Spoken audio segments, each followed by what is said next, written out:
Në një kohë kur teza e bashkimit kombëtar sa vjen artikulohet në çarshjet e politikës mbar shqiptare, një hartë e detajuar e një grupi ekspertësh pranë CIA-s amerikane parashikon që kjo gjë të ndodhë në vitin 2035.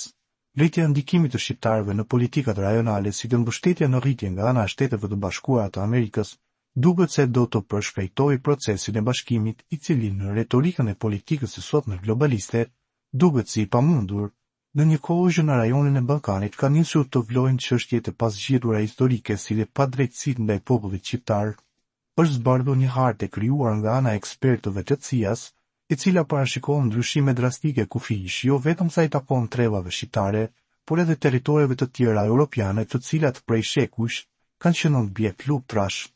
Nuk dihet nëse botimi i kësaj harte lidhet me rrethanat aktuale kur zëri shqiptarëve për ndreshjen e padrejtësive historike sa vjen e forcohet, apo ky studim i CIA-s dhe i agjencisë ruse GRU zbardet. Në një kohë kur teza e bashkimit kombëtar sa vjen artikulohet në çarqet e politikës mbarkombëtare,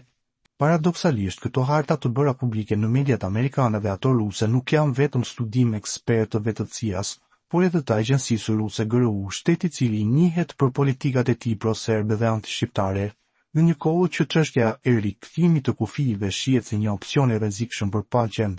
Hartat qarkulluese në mediat amerikane dhe ruse proklamojnë një bashkim të gjitha trevave shqiptare.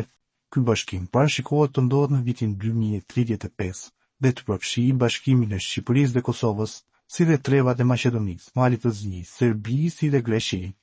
Analiza dhe studimet për hartimin e hartës bazohen në analiza dhe studime speciale të kryera nga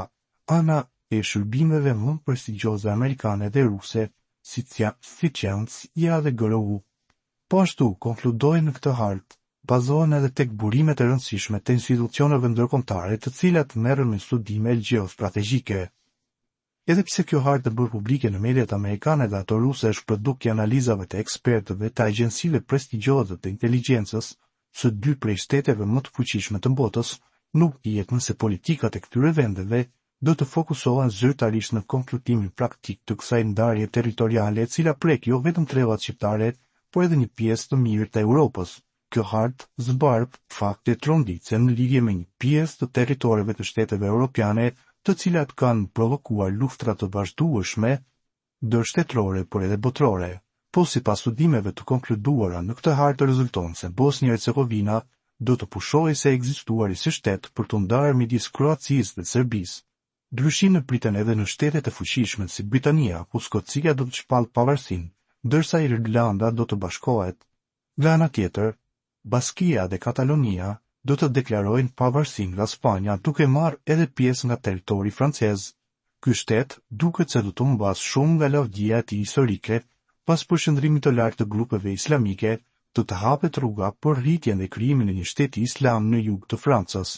Krahina e luftrave historiko-franko-gjermane, Lorient, mbi bazat federale do të bashkohet me Gjermaninë, ndërsa nga Belgjika do të ndahet Flamania, e cila do të bashkohet në Holandën.